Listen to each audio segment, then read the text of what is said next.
Olá, pessoal, sejam muito bem-vindos. Vamos dar início à aula 3 da disciplina Filosofia da Educação.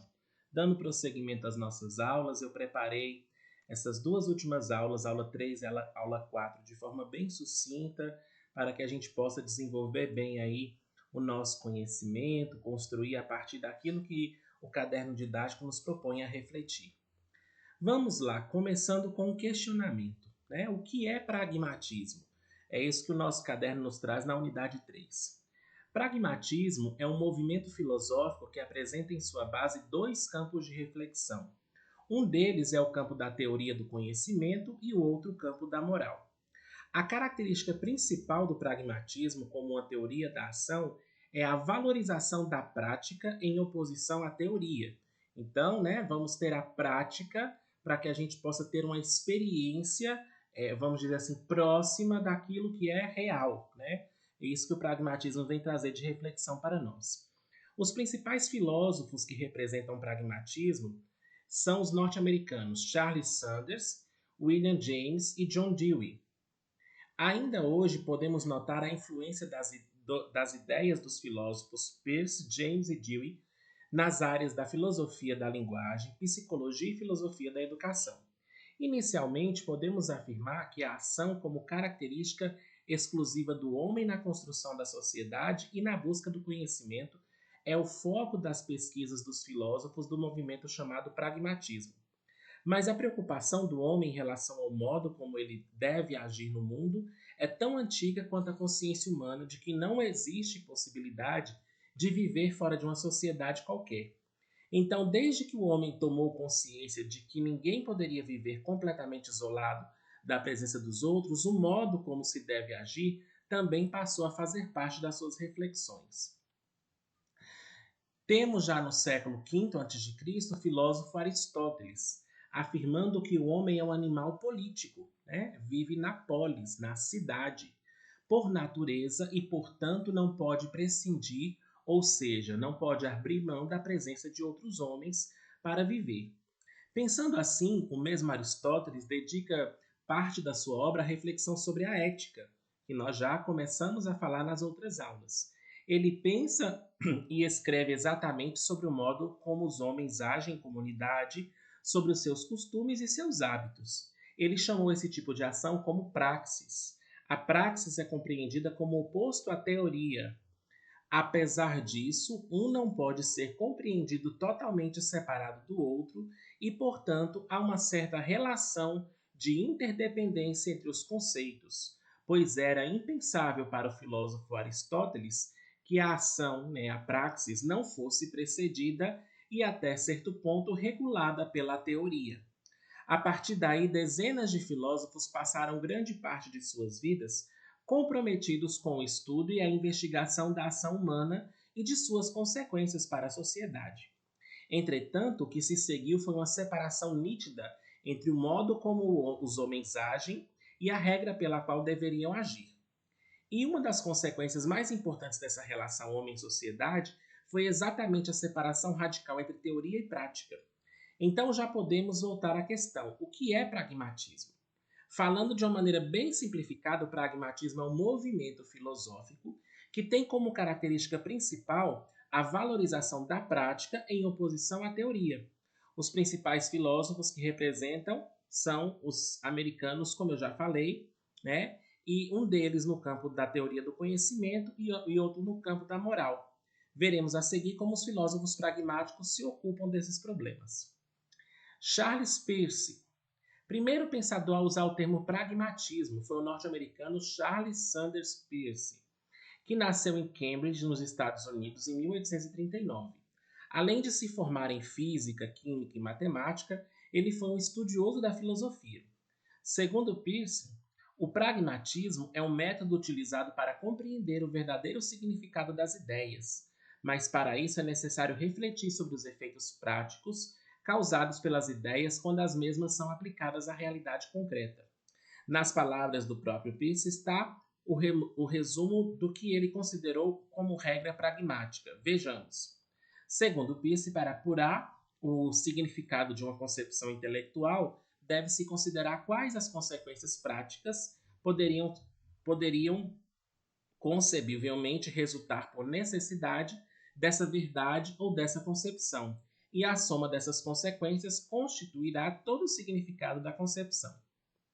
William James, também considerado um dos fundadores do pragmatismo, nasceu em 1842, na cidade de Nova York, nos Estados Unidos, onde estudou medicina. Estudou filosofia na Alemanha, mas dedicou-se principalmente à pesquisa de campo da psicologia. Para James, a utilidade é o critério pelo qual devemos julgar o valor das ideias. Por isso, ele considera que a verdade só pode ser necessariamente aquilo que é útil. Portanto, o valor de qualquer ideia está em sua eficácia, ou seja, uma ideia só tem valor se tiver êxito. É interessante observar que o filósofo William James compreende a ideia de Deus a partir de sua visão pragmática. O que a prática dessa filosofia, poderíamos dizer a crença em Deus, por exemplo, significa para nossas vidas e nossos interesses. Portanto, a crença em Deus pode ser uma ideia válida se de fato ela trouxer algum benefício para quem crê. E isso parece claro na seguinte tese de James. Observe: se houver qualquer vida que seja realmente melhor levarmos, e qualquer ideia que, aceita por nós, nos ajude a vivê-la, será realmente melhor para nós acreditar em tal ideia, a menos que isso se choque incidentalmente com outros benefícios vitais maiores. Importante a gente pensar. E aí nós temos o poema de Drummond, né, nesse sentido que o nosso caderno didático traz. E aí Drummond vai escrever assim: verdade. A porta da verdade estava aberta, mas só deixa passar meia pessoa de cada vez. Assim, não era possível atingir toda a verdade, porque a meia pessoa que entrava só trazia o perfil de meia verdade. E sua segunda metade volta igualmente com meio perfil. E os meios perfis não coincidiam. Arrebentaram a porta, derrubaram a porta. Chegaram ao lugar luminoso onde a verdade esplendia seus fogos. Era dividida em metades diferentes, uma da outra. Chegou-se a discutir qual metade era mais bela. Nenhuma das duas era totalmente bela. E carecia optar. Cada um optou conforme seu capricho, sua ilusão, sua miopia. Ou seja, nós escolhemos aquelas verdades que nós desejamos acreditar, né? Acho que isso traz uma reflexão profunda para nós, né? Olha a literatura nos ajudando aí na filosofia. E o John Dewey, né? Nasceu em 1859 em Burlington, cidade situada também nos Estados Unidos. Ele é até hoje muito conhecido por seus trabalhos na área da filosofia, política e, sobretudo, na área da filosofia da educação.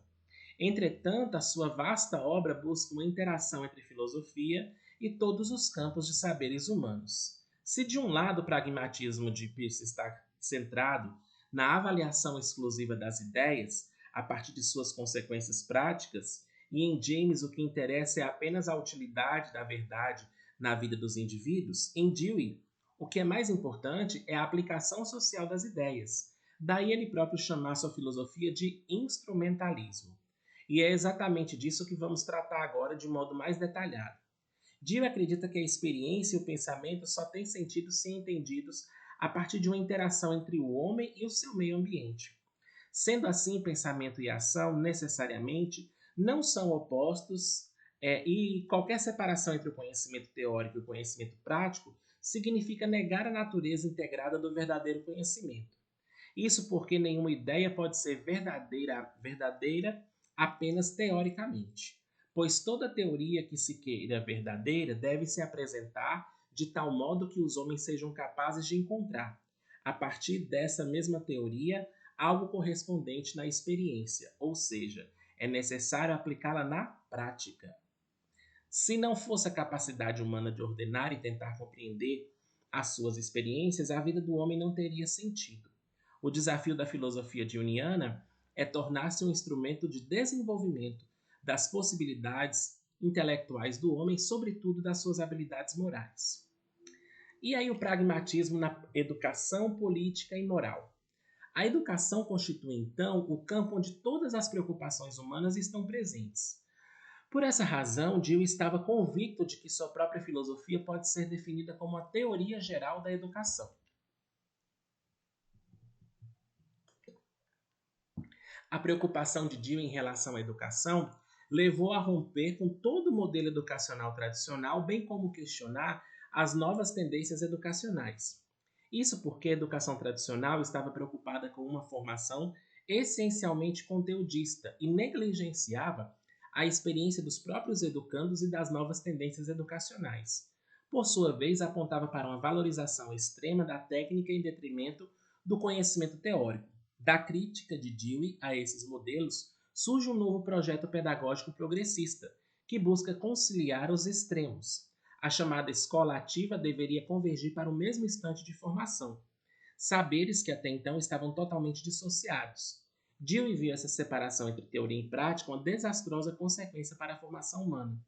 Por isso, ele propõe uma educação progressista que resulta num processo dinâmico entre o pensamento e a experiência, entre o planejamento e a execução dos projetos planejados, levando sempre em conta as consequências de tal educação para a sociedade.